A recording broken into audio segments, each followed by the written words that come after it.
This week on Council Bluffs News, it's the season to keep your tummy warm. The 100 Block continues its annual chili cook-off involving a local project this year. With Halloween just around the corner, we give you tips on how to stay safe while enjoying the hunt for candy.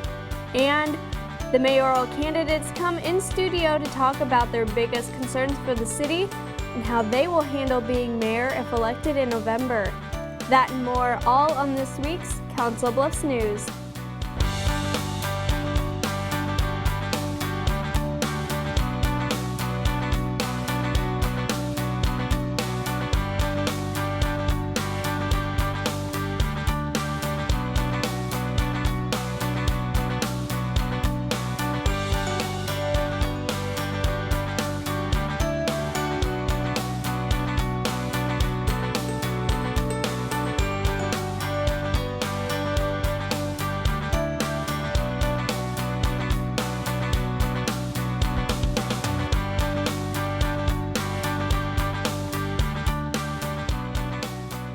Hello and welcome to this week's Council Bluffs News. I'm Marie Zeitner. Colder weather means warmer meals, and the 100 Block of Broadway helps keep you toasty warm by putting on its third annual chili cook-off. But this event is about more than just the chili. It's about 60 degrees outside, but these people still look forward to a hot cup of chili. Hamburger, beans, a little spicy. The 100 Block of Broadway serves up its third annual chili cook-off Saturday, October 19th. So far, my favorite was the Broadway bar. For $10, the public can taste test 8 different chilies at designated bars on Broadway, and all donations and proceeds go to a much bigger cause. It's the Sounds of Freedom, and it goes to benefit local wounded warriors, as well as the Wounded Warrior Project. They kind of work hand in hand. Justin Anderson's mother, Elizabeth Anderson, founded Sounds of Freedom, an organization that plays music for military men and women who have served overseas. Music is good for them if they don't want to open up and be able to speak about things right away. Elizabeth started the organization 3 years ago with inspiration of her son's service. My son was actually shot when he was in Iraq. I was actually shot in my left leg, and I took some shrapnel wounds in my back while we were on a nighttime mission. Justin was medically retired from the military in 2004, just 3 years after he joined the Army. You know, if it wouldn't be for the support of my family and everybody else that comes out to support events like this, you know, I honestly don't know what position I would be in. The chili cook-off allows the public to taste test great chili while helping a great cause. We're wanting to make sure that we can include a lot of folks from around the Council Bluffs, Omaha area to be a part of this great event so that folks can kind of be made aware and be educated, I guess would be a better term, on what all we can do to help these men and women out when they return. It really means a lot because, you know, the awareness that it creates as well is just as much worth it as the monetary donations. To learn more about Sounds of Freedom, you can go to soundsofreedom.weebly.com. To learn more about the Wounded Warrior Project, visit woundedwarriorproject.org. Expect little monsters and goblins to be ringing your doorbell in just a few days. Halloween is right around the corner, and CBTV wants everyone to stay safe. We talk with Officer Mark Alba about safety tips to keep you and your kids free of danger October 31st. Halloween is meant to be spooky, but not real-life scary. Council Bluffs Police Officer Mark Alba encourages the good time and also encourages safety. Actually, we have 3 sets of safety tips. First one's for kids, second one's for mom and dad, and the third one is for property owners. Officer Alba stresses to make sure the costume fits properly so the child doesn't have a hard time walking or seeing. Ask them to wear some type of reflective tape or carry a flashlight or some kind of one of those glow sticks that you can just bust and so that way they can be seen. Officer Alba also says to stay on the sidewalks and only cross the road at intersections. Don't dart out in front of, in between cars, because you know the weather that we have around here, you never know if it's going to be raining or cold and slippery, and vehicles don't stop that quickly, unfortunately. Another tip is to stay away from houses that don't have the outside light on. We ask kids not to go to that house, and we ask kids also not to go into the homes to get the treat. They need to stay on the porch. As for parents, Officer Alba recommends staying with your child throughout the night. Make sure you're paying attention to the kids, so that way that they're having fun. And staying in your own neighborhood is also a good idea while trick-or-treating. So that way, if they are going out by themselves, you have a pretty good idea, where your kids are at. Officer Alba notes candy tampering is not a major concern, but urges parents to check over the candy before the child eats it. If they do find some stuff that's torn or open or something like that, they should probably just go ahead and discard it. There's also a message to homeowners participating in giving out candy. We ask them to clean up their yard, make sure that there are no rakes or shovels or any kind of ladders that may be out that the kids might trip on. Officer Alba mentions kids might run through the yard to get to the door rather than using the drive-in walkways. Following these suggestions will ensure both you and your child have a happy Halloween. For more safety tips, you can go to safekids.org/tip/Halloween safety tips. Now for news around the Bluffs, sponsored by Mr. Ed's Flagpole Company of Council Bluffs, right off Valley View Drive between Madison Avenue and Highway 92. Hundreds of people gather on the 100-block green space as Mayor Tom Hannafan proclaims October 11th the 3rd Methodist Jenny Edmondson Breast Health Center Pink Out Day.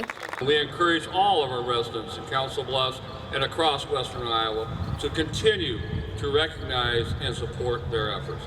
After the proclamation, the public participates in the first Pink Up the Pace fun run and walk through downtown. What a fun way to just incorporate another event to really get people together in support against breast cancer.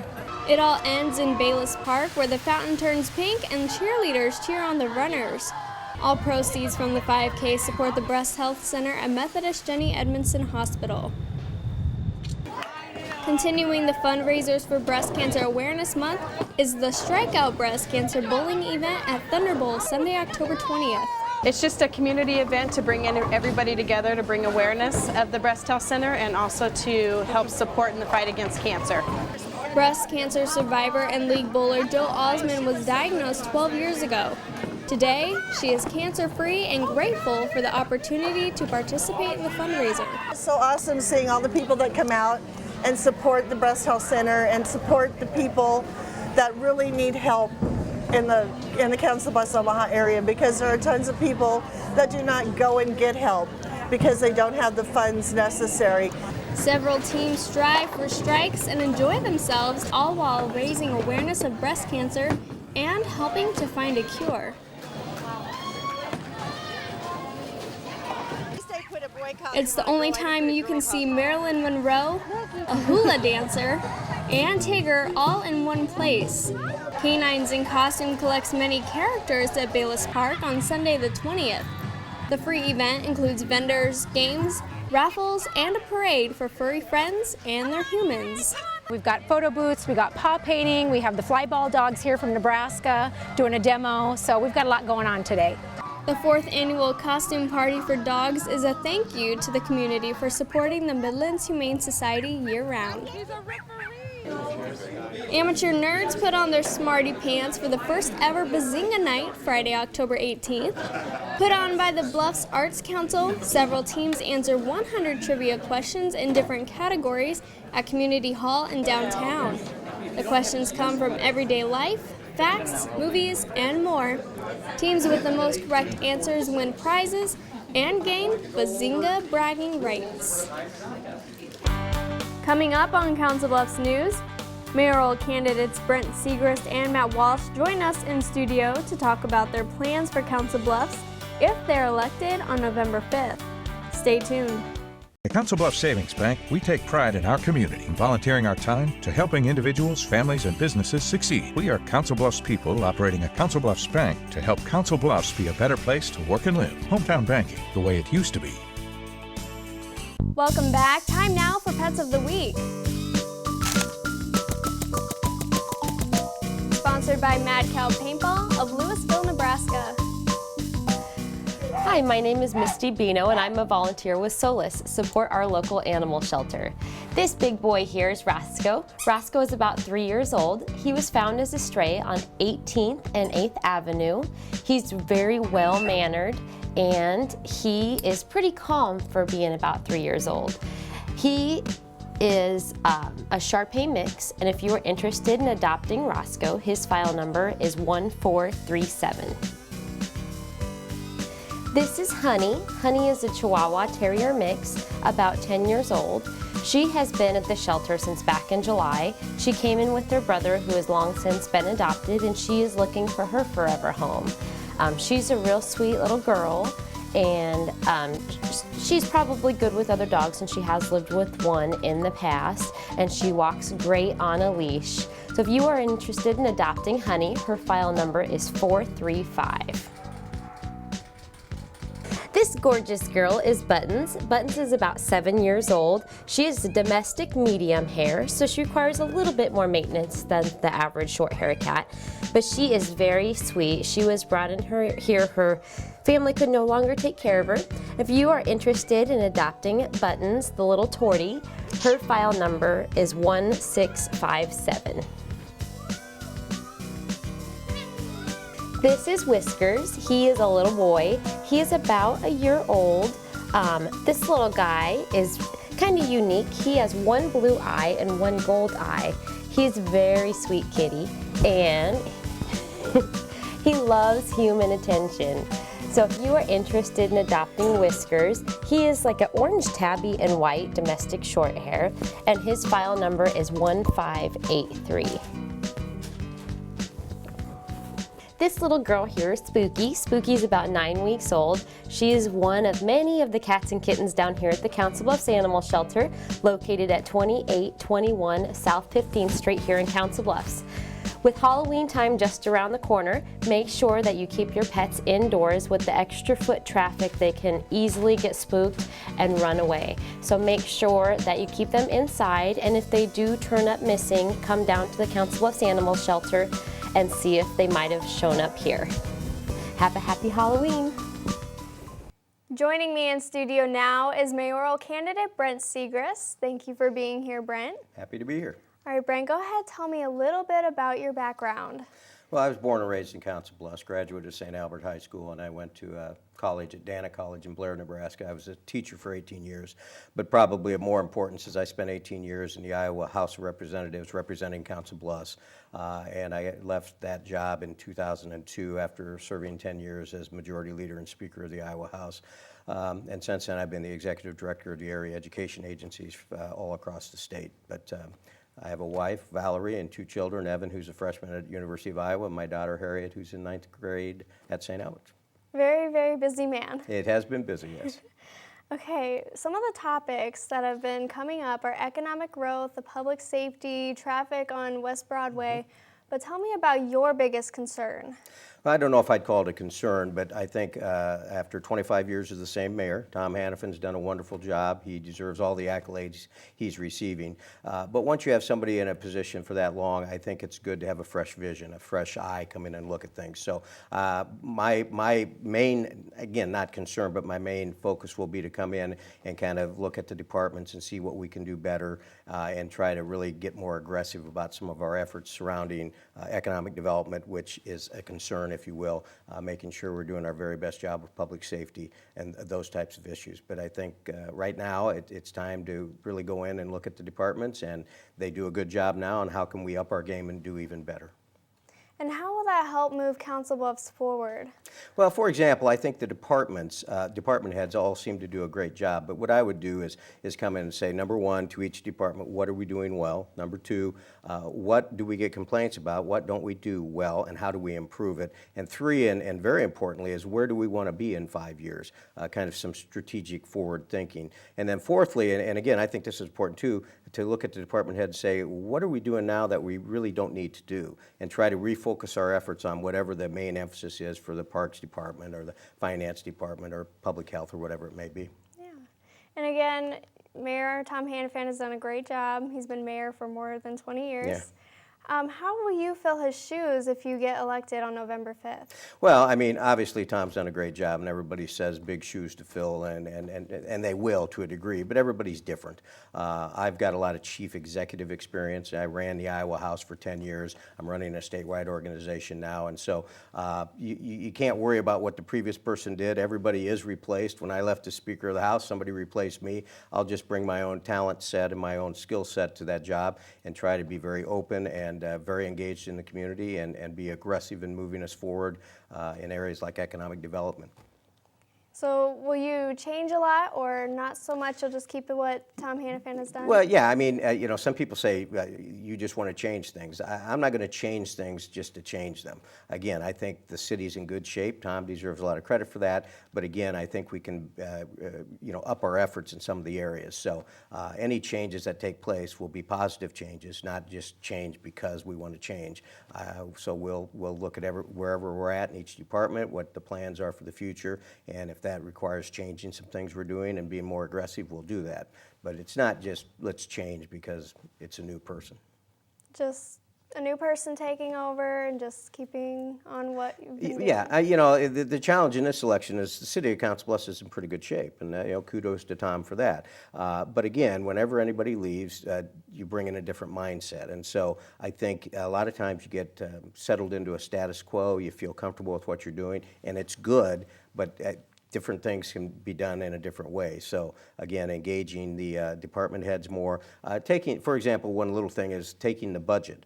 We haven't had one question on the budget, I don't think, throughout this entire campaign. And I'd like to, for example, have public hearings out in the city, not in City Hall at night, and have the budget directors come in and present to the people so they know where their $108 million is being spent. Those types of changes. Nothing wrong now, but I think we need to engage the community more. If we're going to really move the community up and get it the esteem and the admiration it really deserves, I think we have to engage the citizens more. All right. Well, thank you, Brent, for being here. Glad to be here. Appreciate the opportunity. All right. Coming up next, we're going to be talking to the other mayoral candidate, Matt Walsh. Stick around. You're watching Council Bluffs News. This is the Ultra-G treadmill. An inflatable air chamber can lighten the user down to as little as 20% of their body weight, easing pain and speeding the recovery process. The Ultra-G treadmill at Flex Physical Therapy and Sports Medicine, the therapist you know, the care you trust. Welcome back to Council Bluffs News. In the previous segment, we spoke with mayoral candidate Brent Siegrist, and now we're speaking with mayoral candidate Matt Walsh. Thank you for being here. Hello, Marie. How are you today? Good. How are you? I'm doing well, thank you. Good. First of all, just tell me a little bit about your background. Well, I professionally am a commercial banker. I work for Security National Bank in Omaha. Work with businesses, help finance and advise businesses for their business success, and so I've got an extensive background in that area. And in addition to that, I've been on the city council for 18 years, and so I've got an extensive background in city government. So you've been waiting for this opportunity for a while. Well, it's 18 years, as a matter of fact. You know, I've always been interested in Council Bluffs. I'm a fourth generation Council Bluffs citizen and have always wanted to give back to the community, and so done that in a variety of ways and excited about serving as its mayor. Okay. Some of the topics you guys have talked about at these forums are economic growth, public safety, the traffic on West Broadway, but I want to know, what is your biggest concern? Well, economic growth, I think, drives many of the other issues. In Iowa, we've had a very onerous property tax law. It's been very difficult to get economic development on this side of the river. Identical building in Iowa would pay more than twice the property taxes that a similar, and not similar, identical building in Omaha would pay. So it's pretty tough, even with economic development incentives, to get people to build over here. Now, we've seen a lot of retail growth in Council Bluffs, and that's because retailers need to be close to their customers. But industrial, commercial, warehousing, manufacturing, buildings just haven't come like they would in a normal community. what that does then is put a unfair reliance on residential property taxpayers. So if we get more economic development, we get more property tax from the commercial side of the tax equation, which means we can lower the taxes on the residential side. So that really is one of the key factors into the future growth of the city of Council Bluffs. And how do you think that will move Council Bluffs forward? Well, again, when a community is healthy, it has about 50% commercial property tax, 50% residential. We have 32% commercial. And it makes it difficult for residential property owners to pay. They actually pay 54% of the property tax, and the difference in the math is related to the property tax rollback. When you do that math, it ends up they pay about 54% when they should only be paying 50%. So it really has put us at an imbalance. The Iowa legislature addressed that in the last legislative session. They're going to roll back, rather than do total property tax reform, which they probably should have done. They've complicated a little, but they've rolled back commercial property tax, and that should help us recruit some more commercial property. Okay. Mayor Tom Hannafin has been mayor of Council Bluffs for more than 20 years. If you are elected on the November 5th, how will you fill his shoes? Well, I've been there for 18 years. I've sat in many of the meetings that he sat in, worked on all the issues he's worked on in the last 18 years. I'm extremely familiar with Council Bluffs, the issues, the progress we've made, and the progress that still needs to be made. I've worked with the city staff, so I'm very familiar with all the city staff. I just really have a well-rounded background, not only from my city government experience, but from my commercial banking experience. I understand financial statements. I can read a balance sheet. I can read an income statement. I understand risk management, and I understand finance. So cities use a lot of bonding, and I certainly understand that. So all those things in one package, I think, really will help me on day one be ready to step into the job. Well, thank you, Matt, for being here. Thank you very much. Have a great day. Here's what's happening at Iowa Western. What's cracking, Reavers? I'm DH here with another edition of ReverbEat. In today's episode, we're going to take a look at a family rivalry behind the Kenny Cup and go to the gym to check out Hoops of Hysteria. Let's get started. In college football, there is always at least one rival in each conference. For Iowa Western, Iowa Central is that rival. This is more than a school rivalry. This is a family rivalry as well. Our very first game ever was going to be against Iowa Central. That was 5 years ago, in the beginning of the Kenny Cup. Not just named for Iowa's Western president, Dr. Dan Kenny, but also for Iowa Central's president, Dr. Dan Kenny, Jr. Ever since then, it's been a friendly father-son rivalry. It's not that big a rivalry between he and I. Not much trash talking goes on during the holidays, but there is a little teasing. So there was some discussion about the loser was going to have to do dishes on Thanksgiving Day. Even though they're father and son and rivals, Dr. Kenny says that they have a great friendship. And give him a day or two to get over it. It's nice that you give your son time to get over a loss. And then we don't bring it up again. Now the Kenny Cup is back home in Council Bluffs, where it belongs. Thanks, Dr. Kenny. Football is also family time for Reaver fans. Food, drinks, and quality time are just a few words that describe what goes on when Reaver families tailgate. The tailgating part is just something we enjoy to do. Randy Hinkle's son, Brock, plays for Iowa Western, and he enjoys connecting with other Reaver parents before the game. Everybody has been very accepting and bringing people in to their tailgate and going out of their way to offer food and stuff. It's been awesome. We've been with my brother Landon. He's a starting DN. Weston enjoys the quality time he gets to spend with his family. Yeah, it's fun.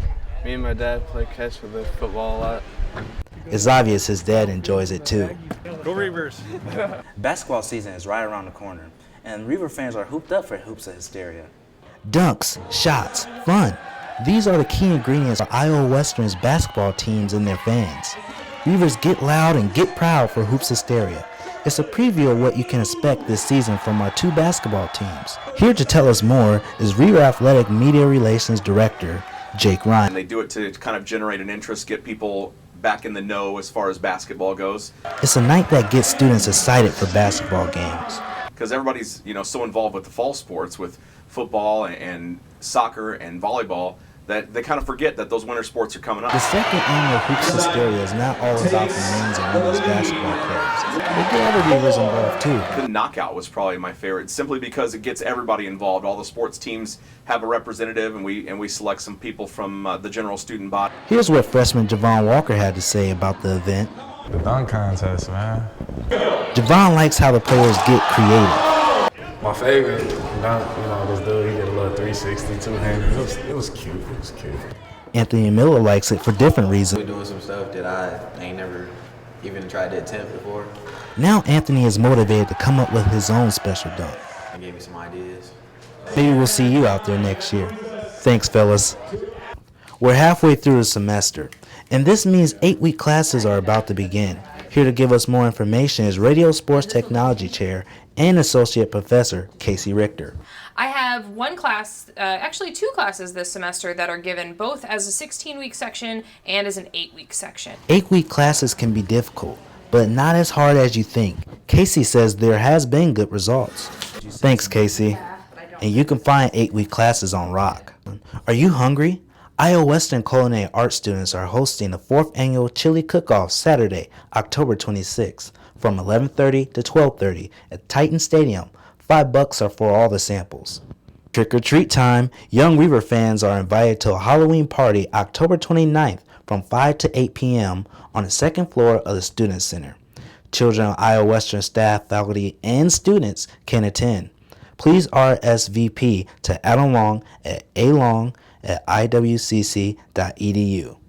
That's it for this edition of ReverbEat. Remember to like us on Facebook, and if you have any stories, be sure to send us a message.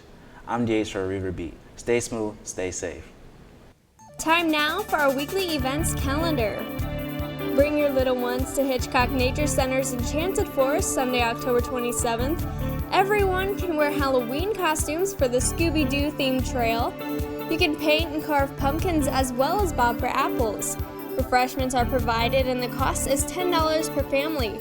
Call 712-545-3283 for more details. Also on the 27th, Iowa Western's Arts Center is hosting the SWI's Men's and Women's Choir Concert. It's free to the public and goes from 3 to 4:30.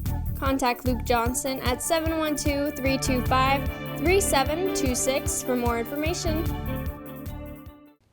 Thanks for watching this week's Council Bluffs News. If you have any questions, comments, or story ideas, you can send us an email at cbtv@iwcc.edu. You can give us a call at 712-325-3312 or send us a message on Facebook. We're at facebook.com/cbtv17. For your Council Bluffs News, I'm Marie Zeitner. See you next week.